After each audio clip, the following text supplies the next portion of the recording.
네, 우리 하나님 말씀 보도록 하겠습니다. 출애굽기 5장 22절부터 23절 두 절 말씀입니다. 모세가 여호와께 돌아와서 아뢰되 주여 어찌하여 이 백성이 학대를 당하게 하셨나이까? 어찌하여 나를 보내셨나이까? 내가 바로에게 들어가서 주의 이름으로 말한 후부터 그가 이 백성을 더 학대하며 주께서도 주의 백성을 구원하지 아니하시나이다. 아멘. 하나님 아버지, 우리가 하나님 말씀 받고 세상 나가서 살려고 하면 정말 말씀대로 안 되는 게 너무 많습니다. 오늘 모세가 하나님의 사명 받고 말씀 듣고 이제 애굽으로 갔더니 정말 어려운 일들이 많이 생기는 걸 보기 시작합니다. 하나님, 이 가운데서 우리도 이 삶 가운데 어떠한 마음으로 살아가야 되는지에 대해서 깨닫게 하여 주시옵소서. 예수님 이름으로 기도했습니다. 아멘. 지난주에 여러분이 선교 제목을 기억나실지 모르겠는데 선지자적 비관주의라고 말씀드렸습니다. 아마 처음 듣는 말일 것 같아요. 생소하고. 하나님께서 애굽으로 가라고 하시긴 하시는데, 그런데 가면 내가 한 말을 그들이 안 들을 것이다. 이걸 미리 알려주셔요. 그래서 모세는 원래 그러지 않아도 가기 싫었는데 5번이나 거절하지 않았습니까? 그런데도 가라고 하시죠. 그리고 이제 3가지의 그 기적을 보여주시고 가서 행하라. 그런데도 안 들을 거다. 이렇게 알려주시는 거예요. 짐 다 싸가지고 이제 가는 길에 돌이킬 수도 없게. 그래서 그러면 도대체 하나님 안 들을 건데 왜 보내시는 겁니까? 이게 이제 우리의 질문인데, 그래서 그런 태도와 그런 마음을 가지고 가야 되는 것이 바로 선지자적 비관주의. 안 될 줄 알고 그냥 가야 돼. 그래, 너무 가서 실망하지 않을 수도 있는 거예요. 그래서 선지자적 비관주의다. 이렇게 우리가 말합니다. 역설적으로 다시 얘기하면 우리는 세상을 향해서 안 될 줄 알지만 얘기해야 되는 거예요. 그러니까 되게 얘기하기 싫은 거예요, 사실은. 그리스도인으로서 우리가 말해봐야 안 들을 걸 다 알아. 근데도 말해야 돼. 그러니까 얼마나 우리가 괴롭습니까? 우리도 비관적이죠. 안 들을 건데 그래도 해야 되는 것. 그게 바로 선지자적 비관주의다. 그래서 우리는 이제 앞에 읽진 않았는데 애굽에 이제 갔습니다. 그래서 모세가 백성들도 만나고 바로한테 가서 이렇게 그대로 얘기했어요. 하나님이 말씀하신 그대로 안 듣습니다. 그리고 그 간 결과 안 듣는 것만 해도 그나마 다행인데 더 힘들어졌어요.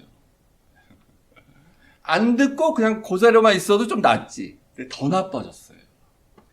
그래서 이제 우리가 스토리를 알다시피 바로가 이것들이 안 되겠고 이게 너희들이 너무 한가하구만. 그래가지고 너희들이 이렇게 무슨 광야의 사흘길을 가서 제사 드리고 오겠다. 이런 얘기는 하고 무슨 휴가가 너희들이 이러면서 그러면 앞으로 벽돌을 굽는 일을 주로 그때 했나 봅니다. 성을 쌓고 그럴 때 쓰기 위해서 진흙으로 벽돌을 굽는 거죠. 그러니까 이제 좀 튼튼하게 굽기 위해서 지푸라기, 그때 그 집이 이제 우리가 벼농사진 그 지푸라기인지 갈대와 같은 식물인지 그것도 잘 모르겠는데 그 지푸라기를 이렇게 줬어요. 그 지푸라기는 주고 이제 애굽 사람들이 어디 가서 이제 그것도 해오는 사람 따로 있었나 봐요. 이렇게 주고 짚을 섞어서 벽돌을 지어라, 만들어라. 그런데 앞으로는 지푸라기를 안 주겠다. 지푸라기도 너희들이 가서 어디 가서 구해와서 벽돌을 만들어라. 그러니까 집을 안 넣고 벽돌을 그럼 만들면 아마 상상컨대 부서지겠죠, 금방. 그러니까 100개를 만들어도 3, 40개 부서지고. 이러니까 이제 굉장히 지금 작업이 어려워진 겁니다. 지푸라기까지 구하러 다녔어야 되는 상황이에요. 그래서 더 힘들어진 거예요. 그러니까 그러지 않아도 힘든데, 그러니까 백성들이 이제 그래도 모세가 우리를 해방시키기 위해서 우리를 데리고 여기서 탈출해서 가나안 땅 어딘지 모르겠는데 약속의 땅이라고 간다고 하니 우리가 좀 참아봅시다, 좀 견디시다. 그렇게 했겠습니까? 안 하죠, 당연히. 인간이란 게 그게 아니고 이 사람들이 그래서 원망을 하면 화가 더 났어요. 괜히 그냥 안 해도 될 말 해가지고 벌집을 쑤셔놔가지고 너 때문에 우리가 더 힘들어진 거야. 이게 이제 우리가 세상에서 겪는 일이죠, 다. 그래가지고 이제 이들이 이제 바로한테 가서 막 사정합니다. 너무 힘들어요. 도저히 안 되겠어요. 이제 거기 이제 히브리인들의 감독관들이 또 있었어요. 히브리인 중에서 감독을 하게 세워놓은 사람들이 가서 아유 지푸라기라도 주셔야지. 이거 너무한 거 아닙니까? 도저히 힘듭니다. 그래서 근데 바로가 거절하죠. 안 돼. 만들어 무조건. 똑같은 수량을 만들어야 돼. 나오는 길에 이제 그 옆에 모세와 아론이 이렇게 서 있는 거를 보게 됩니다. 그러니까 화가 그래도 막 이렇게 뚜껑이 열려갖고 막 이렇게 하고 나왔는데 모세와 아론이 딱 있었어요. 그래서 모세와 아론에게 이제 화를 퍼붓죠. 너희가 우리를 바로의 눈과 그의 신하의 눈에 미운 것이 되게 하여서 그들의 손에 칼을 주어가지고 결과적으로 우리를 죽게 만드는도다. 네가 말한 여호와한테 가서 너는 여호와가 너를 좀 잘 살피시고 판단하기 원한다. 이렇게 조롱을 하고 이제 갔습니다. 그래서 아까 우리가 읽은 우리 본문 22절에 이 얘기를 듣고 모세가 하나님 앞에 와서 얘기를 하는 거예요. 모세도 얼마나 기가 막히겠습니까? 얼마나 어이도 없고 화도 나고 안 된 거라고 하면서 했는데 왜 괜히 내가 가가지고 이런 수모를 당해야 되나 막 이런 것도 생기고 막 다 그랬겠죠. 그래서 하나님 앞에 질문을 해요. 근데 그 질문을 우리가 잘 읽어보면 몇 가지 발견할 수가 있는데 모세는 그냥 불평불만을 이렇게 얘기하는 건 아니에요. 나름 신학적으로 모세가 하나님을 체험해가는 과정에서 이제 자기의 어떤 근본적인 이렇게 질문을 사실 하는 거예요. 하나님 앞에. 모세가 일단 질문의 내용은 둘째치고 이렇게 말을 씁니다. 어찌하여 나를 보내셨습니까? 이렇게 어찌하여 두 번에 걸쳐서 말을 해요. 하나님, 저는 도대체 이 상황을 이해할 수도 없고 받아들일 수도 없습니다. 어떻게 해서? 어떻게 이런 일이 일어납니까? 하나님이 계시고 하나님이 기적까지 보여주신 그 권능이 일어나는데 근데 어떻게 해서 이런 일이 일어납니까? 나는 모르겠습니다. 도저히. 이렇게 말을 하는 거죠. 근데 어떤 일이 일어났냐면 이제 이렇게 한탄을 하는 건데 이 말을 잘 보셔서 주의해서 보세요. 어찌하여 이 백성이 학대를 당하게 하셨습니까? 그리고 바로에게 들어가서 내가 주의 이름을 말한 후부터 바로가 이 백성을 더 학대하고 있습니다. 말 안 했으면 바로가 안 했을 텐데 내가 말을 했더니 하나님의 메시지가 전해졌더니만 바로가 이 백성을 더 학대하고 있어요. 이렇게 말하는 거예요. 그걸 난 모르겠습니다. 어찌하여서 이런 일이 벌어지는 겁니까? 하면서 질문하는데 근데 이게 모세만 하는 질문이 아니고 우리가 인생 살면서 계속 하는 질문이에요. 특히 고통과 어떤 감당할 수 없는 어떤 사건 이런 고통 그런 상황을 겪었을 때 전쟁일 수도 있고요. 전염병일 수도 있고요. 개인적으로 갑자기 하루아침에 망해서 그럴 수도 있고요. 식구가 갑자기 죽어서 그럴 수도 있고요. 우리가 하는 질문이죠. 어찌하여서 나에게 이런 학대를 하십니까? 나에게 어떻게 하셔서 왜 이런 고통을 주십니까? 이런 거예요. 근데 이 학대가 여기가 이제 노예를 노예였기 때문에 노예가 더 힘든 일을 노역을 하게 만들었으니까 이제 이게 그러면 학대라고 우리가 말하지 않습니까? 요 학대했다 이렇게.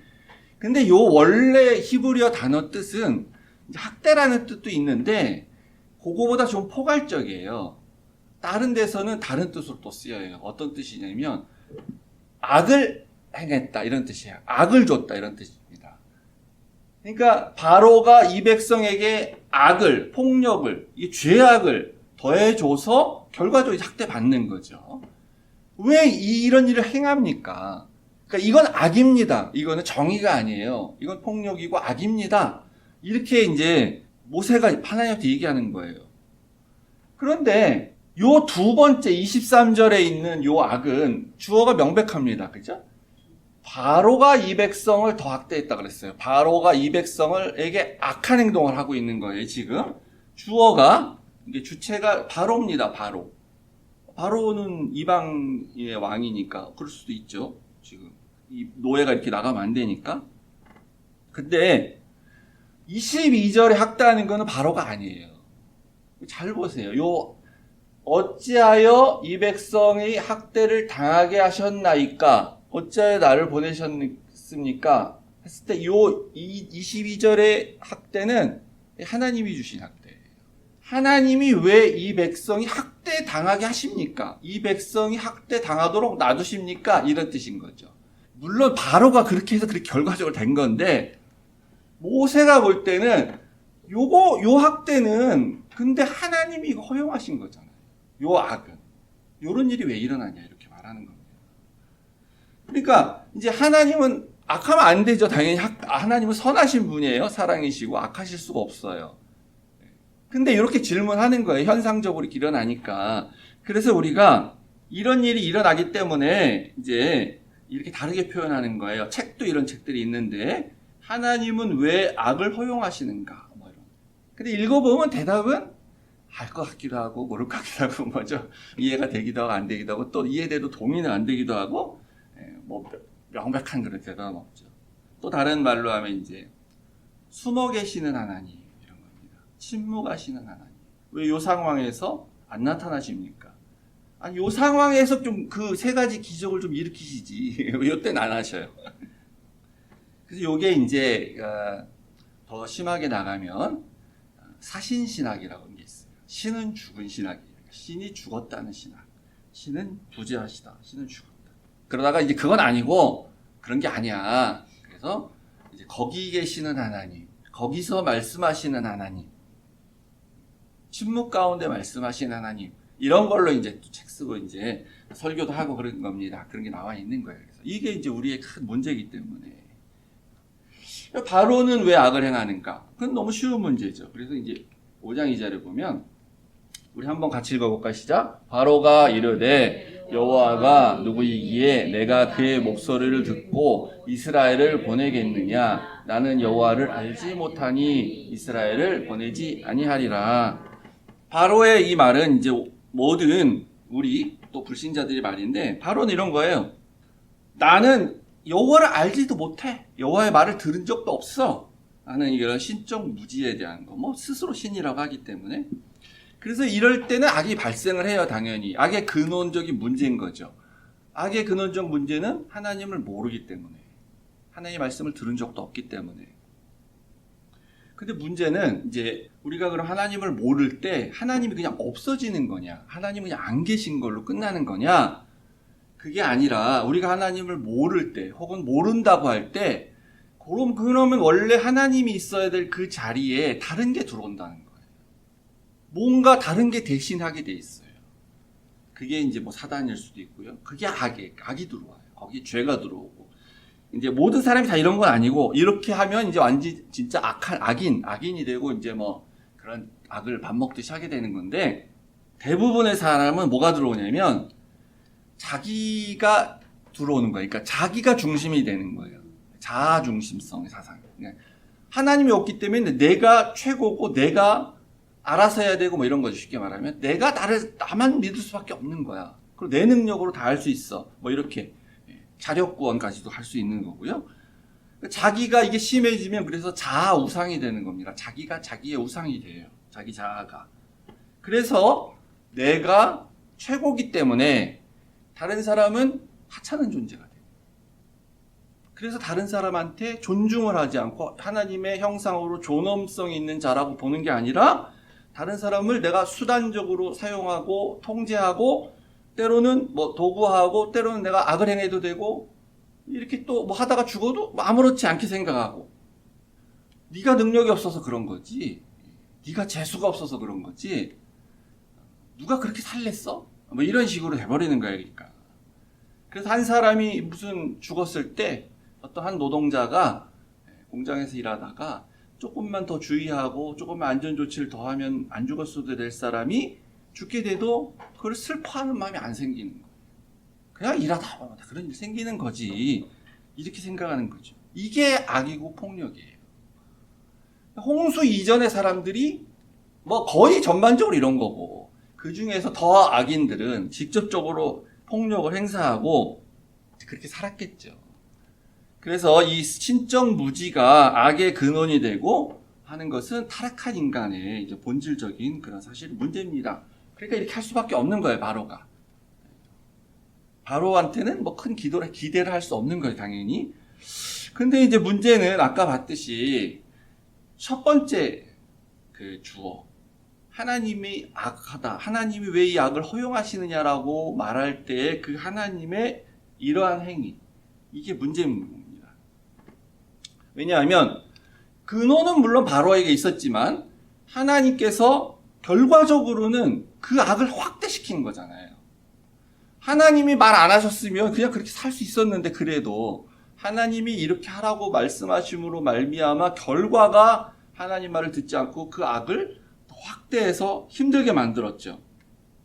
그러니까 이게 악이 악을 불러오는 거예요, 계속. 그래서 이제 바로가 이렇게 해서 악해지니까 백성들이 힘들어가지고 못 살겠다, 죽겠다 이러면서 백성들도 악해져요.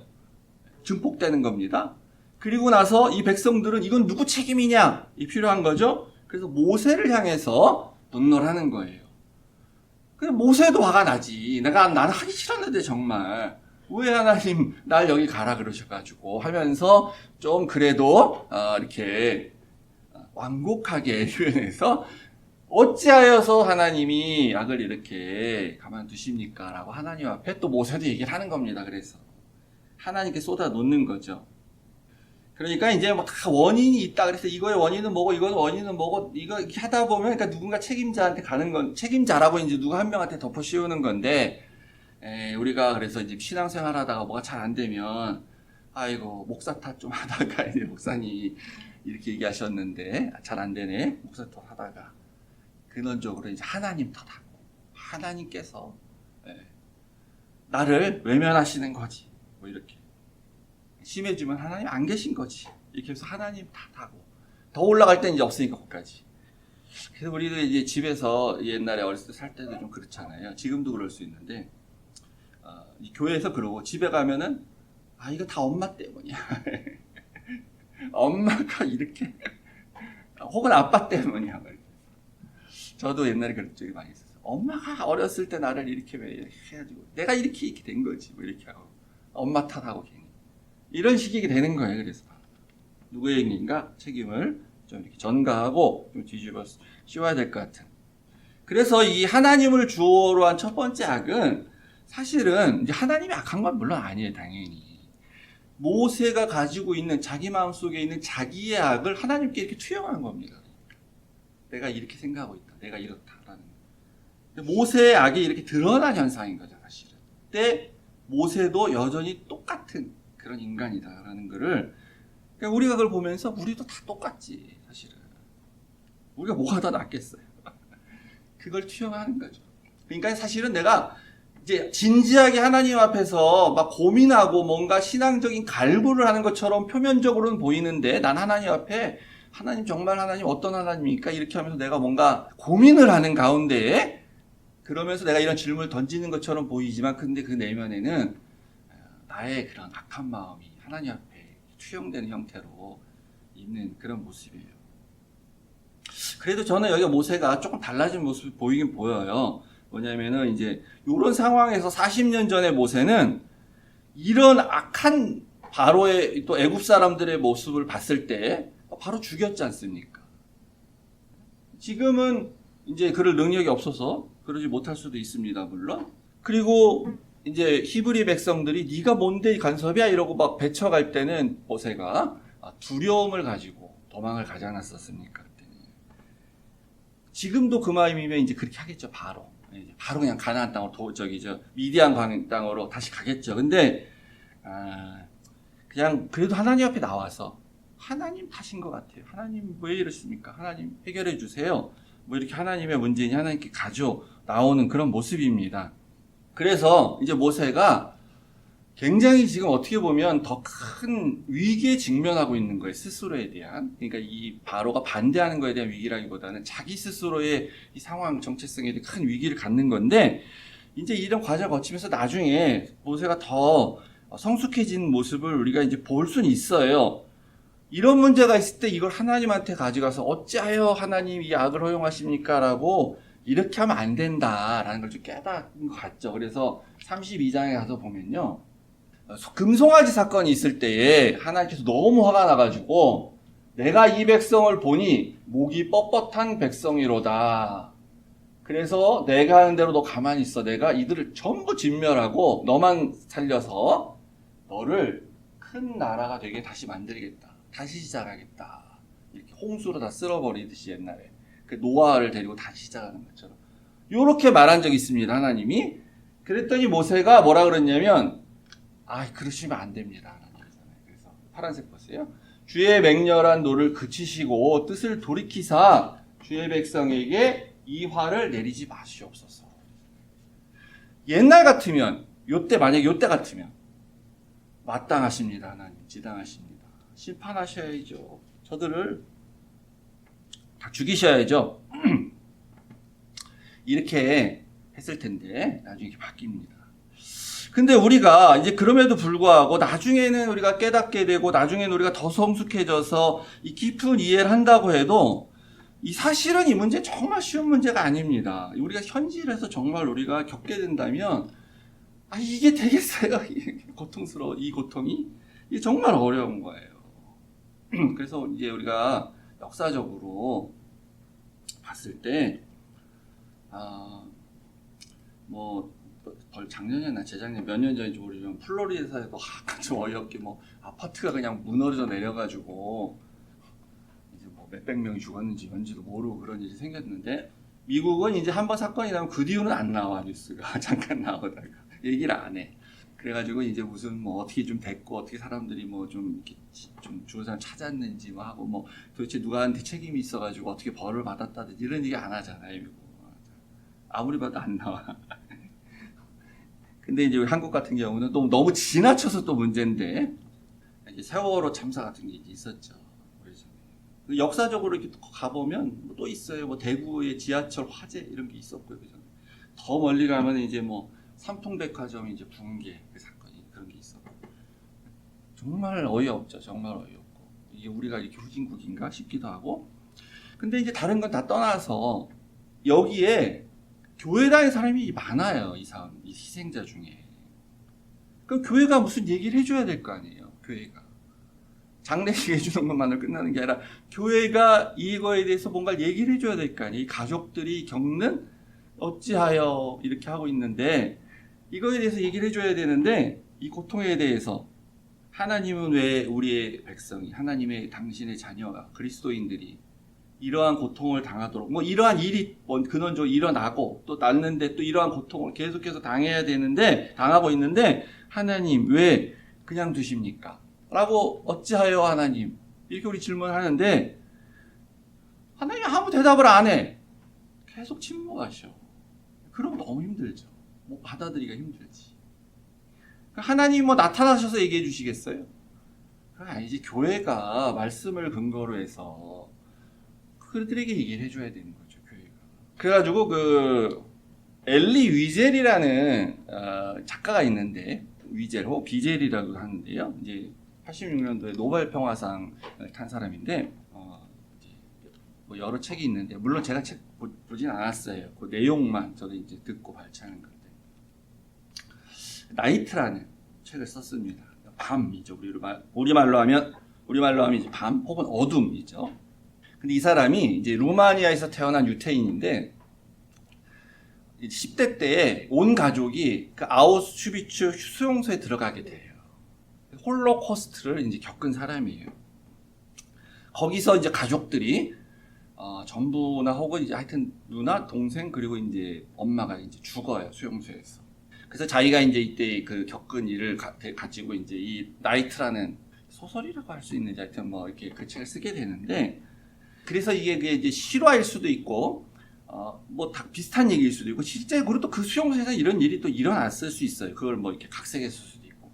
그 수용자들을 이제 길들이기 위해서 독일군이 유태인 10대 어린 소녀를 형틀에 매답니다. 그래서 너희들이 이렇게 이제 법주노 과제니까 말 안 듣고 이러면은 이 소녀를 죽이겠다. 그래서 결국은 이제 죽게 돼요. 그런데 이제 그 일뿐만 아니라, 그러니까 이제 이때 유태인들은 이 아우슈비츠에 이게 수용되고 다 600만이 학살되고 하는 전 과정에서 계속해서 유태인들은 하나님께 질문을 하는 거예요. 하나님은 도대체 어디 계십니까? 하나님이 계시다면 우리 하나님을 믿는 백성인 우리 유태인들이 이런 일을 당해야 해야 되는 겁니까? 도대체 이 일은 언제 끝납니까? 이런 질문이죠, 당연히.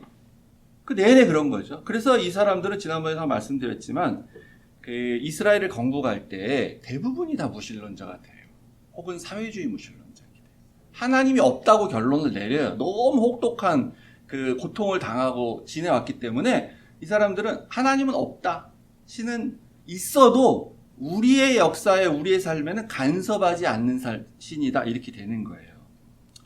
그런데 이때 이제 이 소녀가 죽어가는 걸 보면서 그러니까 얼마나 슬프고 화나고 분노하고 그래서 아무것도 할 수 없고 절망적이고 이렇게 이런 걸 모든 유태인 남자들이 다 겪지 않았겠습니까? 그러니까 이제 그 책에는 나오는 거죠. 실제인지는 모르지만 어떤 젊은 이제 랍비가 묻는 거예요. 하나님은 어디 계십니까?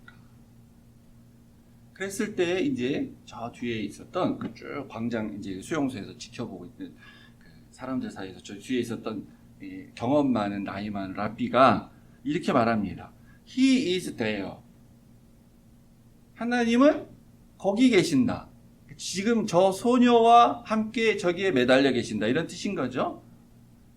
그래서 이게 이제 무슨 뜻이냐? 이게 이제 그 두 가지가 해석이 가능한 거예요.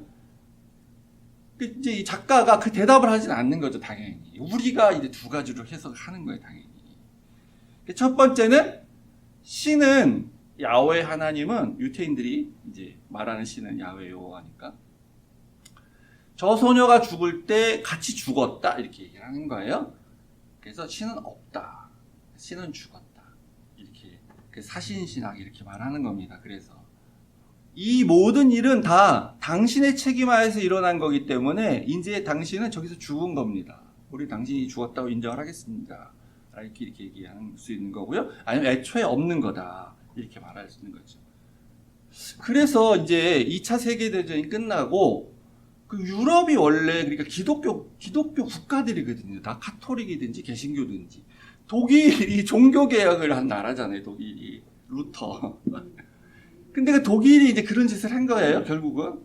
물론 히틀러가 했는데 독일 교회도 이제 암묵적 지지 내지는 공개적 지지, 암묵적 지지하고 독일 교회도 침묵했어요. 디트리트 보네퍼란 사람은 물론 뭐 이렇게 반대도 하고 뭐 이렇게 이런 사람들 물론 있었지만 어쨌든 독일 교회가 그렇게 했습니다. 근데 이제 독일 교회만의 책임이 아니고 전쟁이 끝난 다음에 이제 인간에 대한 모든 그 유토피아적 환상이 다 사라지고 이제 회의가 생기게 됐어요. 이거 왜 어떻게 이런 일을 우리가 자행을 하고 벌릴 수가 있냐. 이러면서 그 고통에 대해서 치유를 해줘야 되는데 뭐라고 그러면 대답을 해야 될 거 아니에요. 무슨 메시지를 내야 될 거 아니에요. 왜 하나님은 침묵하시는가.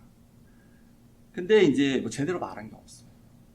그래서 제가 생각할 때 꼭 그게 원인은 아니지만 지금 뭐 유럽에 가면 무슨 뭐 교회가 무슨 카페로 팔렸다, 뭐 교회였는데 무슨 이슬람 사원이 됐다 이런 얘기 막 들으시죠? 내가 가보진 않았지만 저도 뭐 그런 얘기 많다 그래요.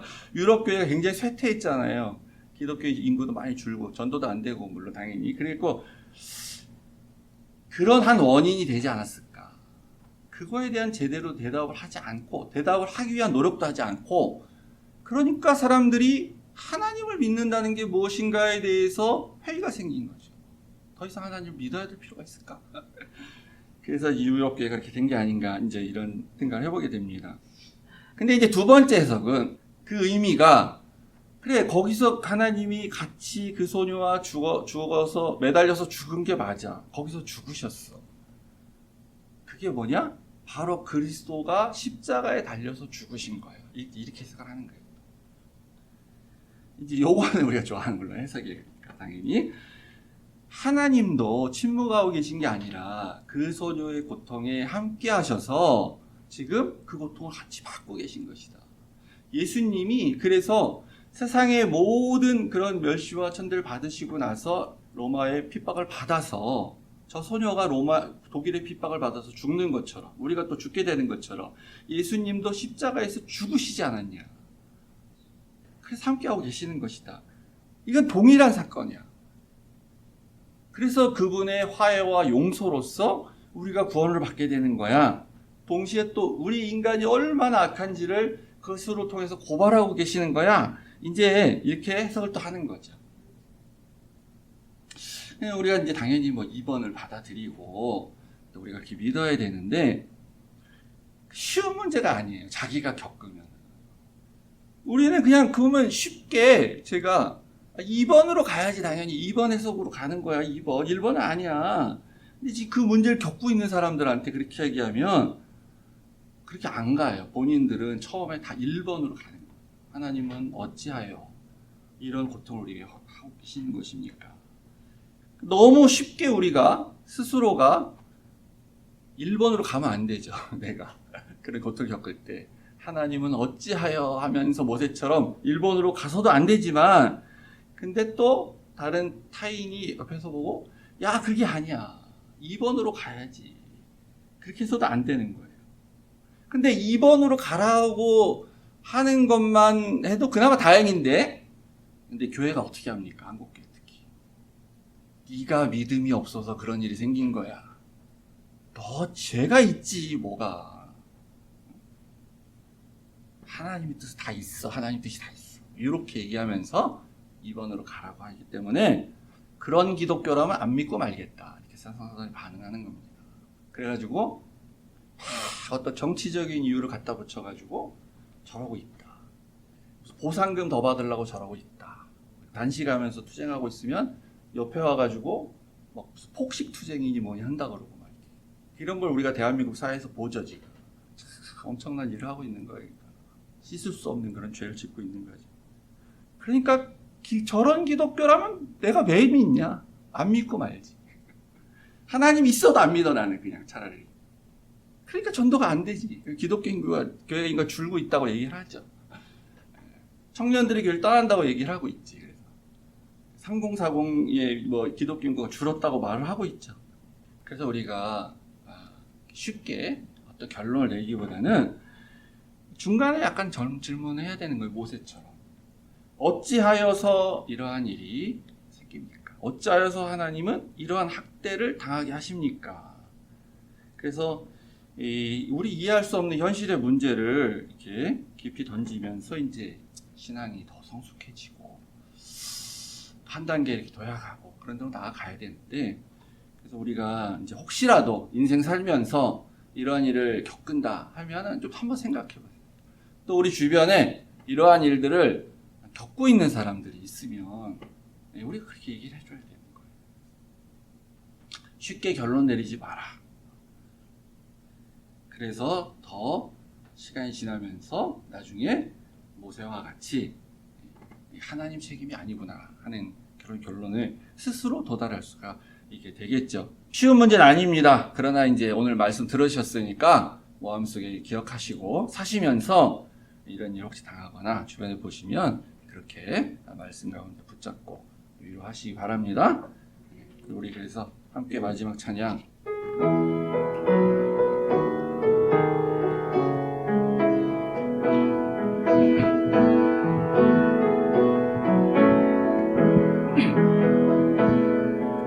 주 선한 능력으로 안으시네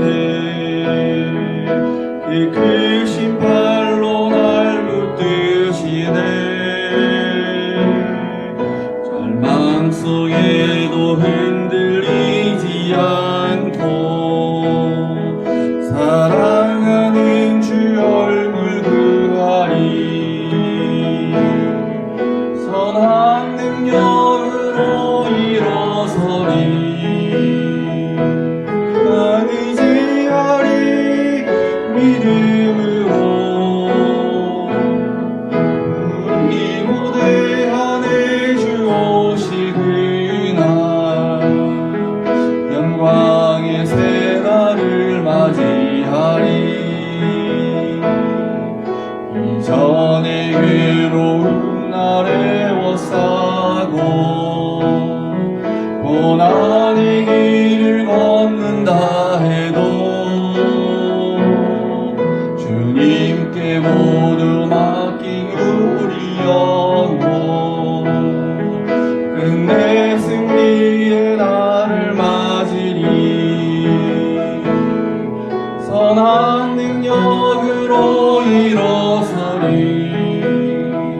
주만 의지하리 믿음으로 우리 모두의 하늘 주 오실 그날 영광의 새 날을 맞이하리 주님이 마신 고난을 쓴 자는 우리도 감사하며 받으리 주님의 남은 고난 채워가며 예수와 복음 위에 살리라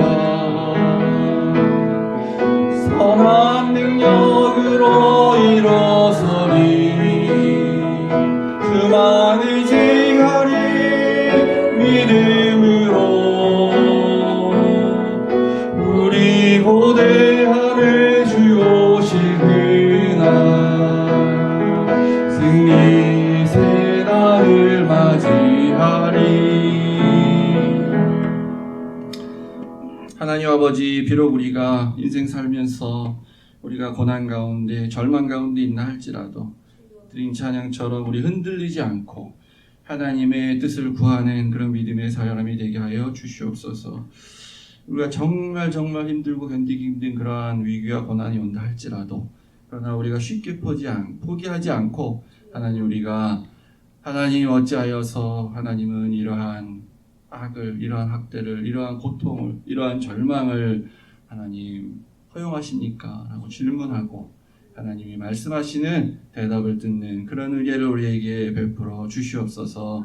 오늘도 그러한 믿음으로 주님 앞에 감사드리며 헌금 올려드립니다. 주 하나님 아버지, 이 헌금이 하나님 나라에서 귀하게 쓰여져서 이러한 하나님의 우리가 알 수 없는 깊고도 넓은 하나님의 뜻을 잘 분별하고 측량하는데 쓰이는 그러한 귀한 하나님 나라의 재물 되도록 축복하여 주시옵소서.